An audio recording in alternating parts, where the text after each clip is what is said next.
ان کی ہم اعلانیہ تکفیر کرتے ہیں، بل پرسیکیوشن کے قائل نہیں ہیں، ان کے لیے دعوت کا یعنی دروازہ بند نہیں کرنا چاہیے، اصلاح کی کوشش کرتے رہنا چاہیے۔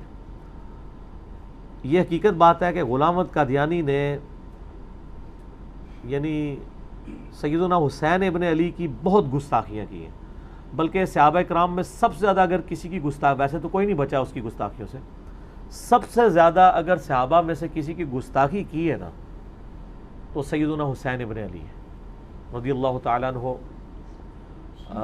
و علیہم السلام رضی اللہ عنہما۔ تو شمس الدین بھائی نے مجھے وہ پاکٹ بک میں نے ان سے منگوائی تھی، وہ جو یہ قادیانی دیتے، احمدی تو میں نہیں کہتا، احمدی تو ہم ہیں، ٹھیک ہے، قادیانی وہ تو احمدی کہاں سے، وہ تو غلام احمد تھا، دعویٰ تو اس نے غلام ہونے کا کیا تھا، تو بعد میں وہ اس نے اتنے بکواسات کیے۔ تو وہ جو پاکٹ بک جب میں نے اس کو ڈیٹیل سے پڑھا ہے نا تو بڑے معذرت کے ساتھ شاید میجارٹی چیزوں کے جواب دینا مجھے اب سمجھ آئی ہے کہ کیوں نہیں لوگ جواب دیتے۔ انہوں نے اپنے اس بزرگ بابے کے گمراہ کن عقائد کا دفاع تصوف کی کتابوں سے کیا ہے، کشف المحجوب سے، تذکرۃ الاولیاء سے، باقی کتابوں سے، اور اس طریقے سے دیوبند اور بریلویوں کے بزرگوں کے ملفوظات سے۔ وہ کہتا ہے ہمارے اگر بابے نے یہ بات کی ہے تو تمہارے بابا تو اس سے بھی اوپر کی بات کر چکے ہیں۔ تو وہ کتاب میں جو انہوں نے رد کیا ہے نا بابا ورسز بابا، اس میں تو وہ کامیاب ہے۔ اب اگر آپ کہیں میں قادیانی کی ان عبارتوں پہ گرفت کروں کتاب و سنت کی روشنی میں، تو معذرت کے ساتھ پھر مجھے ان بابوں پہ بھی کرنی پڑے گی جو میں آلریڈی کر رہا ہوں۔ میرا یوٹیوب پہ کلپ ہے قادیانی حق بات کیوں نہیں قبول کرتے، تو وہ اس کی وجہ سے سارے پھر ناراض ہو گئے مجھ سے۔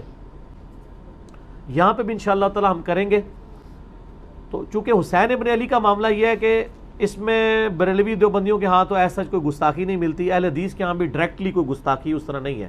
ایون ڈاکٹر ذاکر نائک نے اگر یزید کو رضی اللہ عنہ کہا 2009 میں، اور اس کے بعد انہوں نے کہا کہ میں حسین ابن علی کے قاتلین پہ لعنت بھیجتا ہوں، حسین ابن علی سے بغض کا اظہار نہیں کیا، لیکن غلام احمد قادیانی نے سیدنا حسین کے بارے میں اتنے غلیظ الفاظ استعمال کیے ہیں۔ ویسے مجلس تحفظ ختم نبوت اور باقی لوگوں نے کافی کتابیں چھاپی ہوئی ہیں، ان میں ان کی بڑی غلیظ عبارتیں موجود ہیں جو ان کی کتابوں میں ہیں۔ کچھ عبارتوں سے آپ کہہ سکتے ہیں کہ آؤٹ آف کانٹیکسٹ ہیں، لیکن میجورٹی انہوں نے باتیں صحیح چھاپی ہیں۔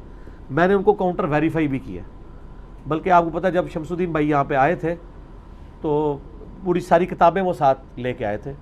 قادیانیوں نے اپنے بزرگ کی ساری وہ جو کتابیں ہیں نا، کشتی نوح ہو، براہین احمدیہ ہو، تحفہ گولڑویہ ہو، یہ ساری کی ساری نا روحانی خزائن کے نام سے 23 جلدوں پہ چھاپ دی ہے۔ پاکستان میں خیر اس کی پرنٹنگ پہ اور رکھنے پہ پابندی ہے، بڑا سخت جرمانہ ہو جاتا ہے۔ وہ آلموسٹ 82 کتابیں ہیں وہ جو ایک جگہ کمپائل کر دی ہیں انہوں نے، وہ ساری کی ساری، یعنی آپ کو اسکیٹرڈ فارم میں لینے کی، وہ اگر آپ 23 جلدیں آپ کے پاس ہوں، وہ آپ کو یوٹیوب کے اوپر آپ گوگل میں جا کے سرچ کریں تو ان کے PDF میں مل جائیں گے روحانی خزائن کے 23 جلدوں پہ۔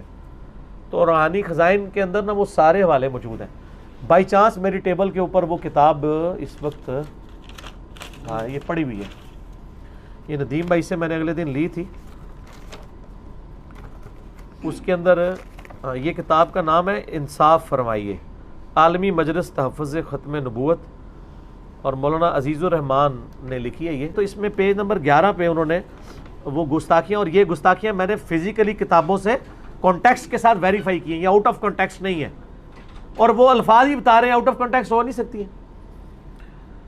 مثلاً ایک جگہ وہ لکھتا ہے مرزا قادیانی دافع البلا میں،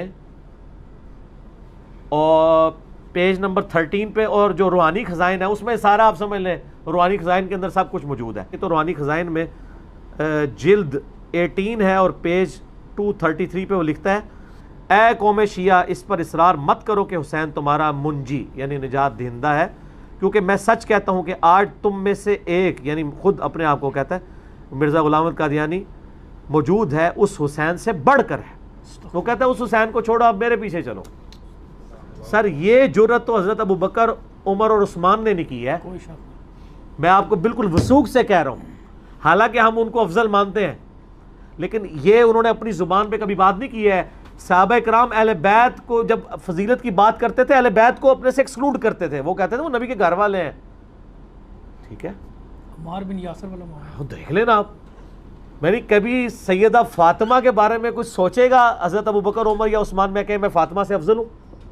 وہ اہل بیت میں شمار کرتے تھے ان کو کہ جنتی عورتوں کی سردار ہے، بخاری مسلم میں آتا ہے، اور جامع ترمذی میں حدیث ہے کہ فاطمہ میری بیٹی جنتی عورتوں کی سردار ہے اور میرے بیٹے حسن و حسین جنتی نوجوانوں کے سردار ہیں، اور ابن ماجہ میں اور حاکم میں آتا ہے، اور ان کے جو والد ہیں وہ ان سے بھی بہتر ہیں. ٹھیک ہے. مولا علی جن کے بارے میں بخاری مسلم میں حدیث ہے، غزوہ تبوک کے موقع پر نبی علیہ السلام پہلا اور آخری موقع تھا، مولا علی کو ساتھ نہیں لے کے گئے اور مدینہ شریف میں عورتوں اور بچوں کے اوپر اپنا خلیفہ چھوڑ گئے. تو انہوں نے رونا شروع کیا. آپ نے فرمایا، بخاری مسلم کے الفاظ ہیں، اے علی تم اس بات پہ راضی نہیں ہو کہ تمہاری میرے ساتھ وہی نسبت ہے جو ہارون کی موسیٰ کے ساتھ؟ جب موسیٰ گئے تھے کوہ طور پہ ہارون کو چھوڑ کے گئے تھے، میں تمہیں چھوڑ کے جا رہا ہوں. کیا بات ہے، کیا بات، اس سے بڑی کوئی فضیلت ہو سکتی ہے؟ اسی لیے امام بخاری نے مولا علی کے فضائل کے چیپٹر میں پہلی حدیث یہ لی ہے. حضرت علی کے فضائل پہ نمبر 1 حدیث یہ ہے، لیکن ساتھ حضور نے فرمایا، اے علی تیری نسبت تو ہے میرے ساتھ ہارون اور موسیٰ علی، لیکن میرے بعد کوئی نبی نہیں ہے.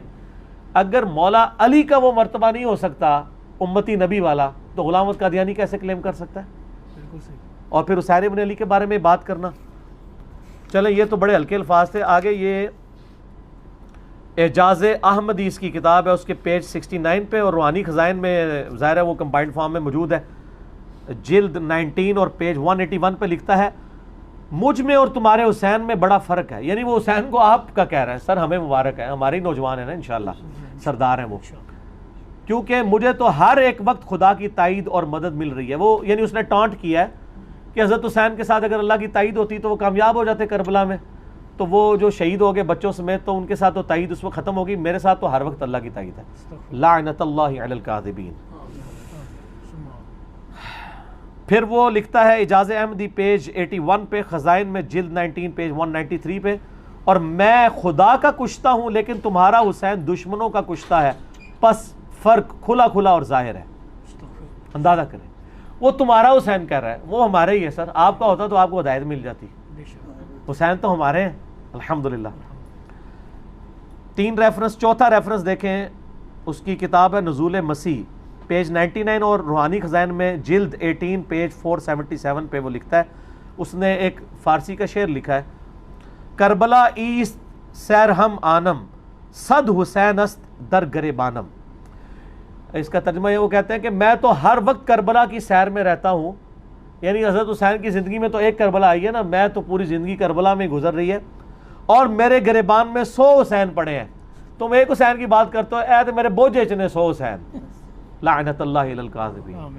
100 حسین ہے تو جنتی نوجوانوں کے سردار تو حسین ہی ہے نا. ٹھیک ہے. حسن و حسین رضی اللہ عنہما وعلیہم السلام.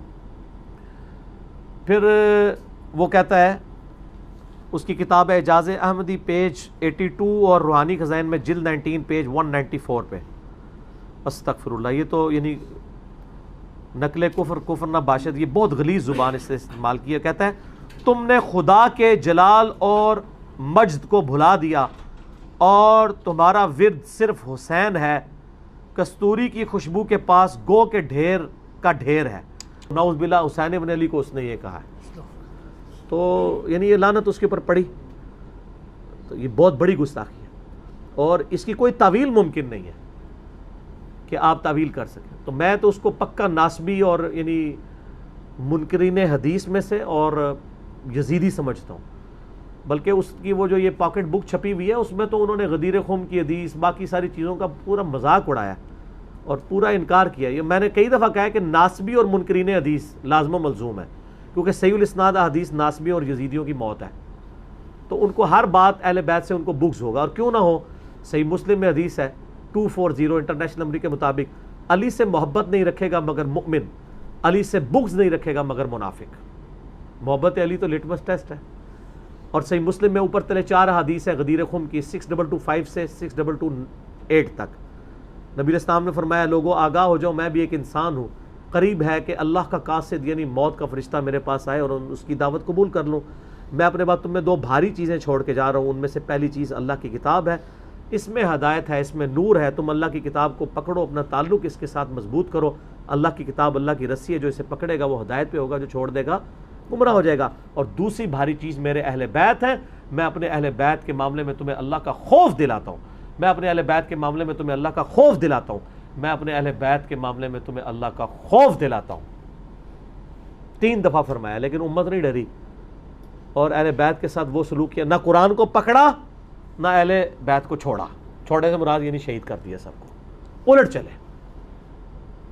تو یعنی اہل بیت کی محبت تو ہماری یعنی ایمانیات میں داخل ہے.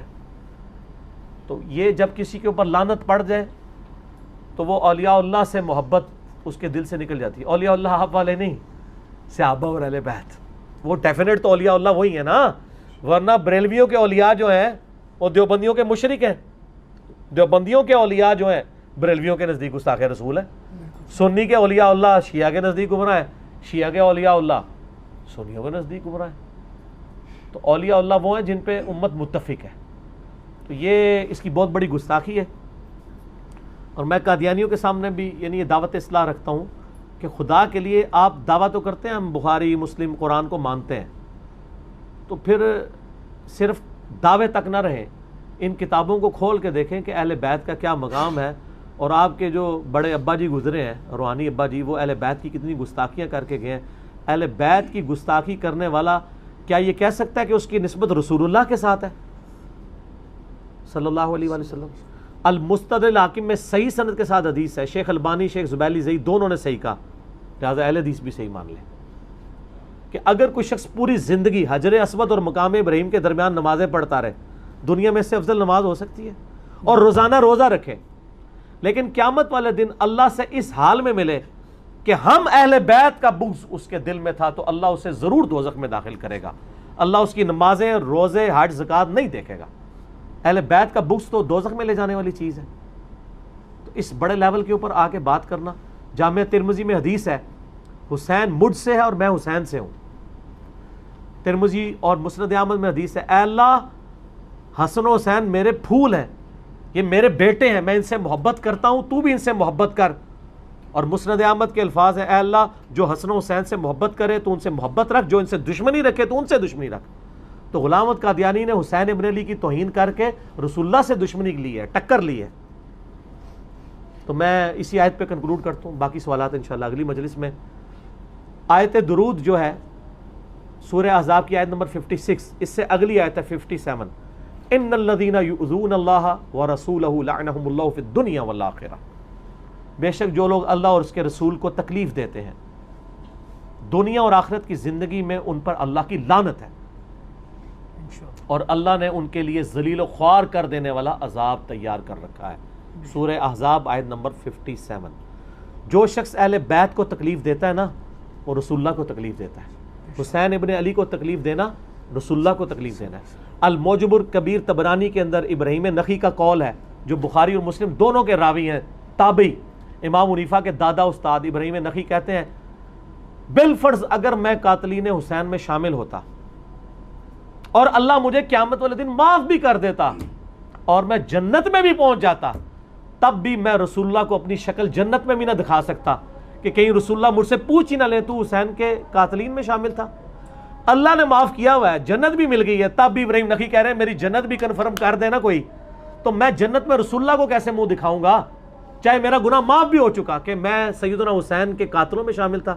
اور یہ بدبخت حسین علیہ السلام کی یہ گستاخیاں کر کے گیا ہے, تو میں کم از کم جو قادیانیوں کے اندر سید ہے نا, ان کو کہتا ہوں کہ تم لوگوں کی غیرت اور تمہارا ڈی این اے کدھر مر گیا ہے, تمہارے جینز کے اندر وہ تڑپ نہیں پیدا ہو رہی. تو اللہ تعالی ہمارا قیامت والے دن خاتمہ جو ہے وہ محشور فرمائے ہمیں اہل بیت کے ساتھ علیہم السلام اجمعین.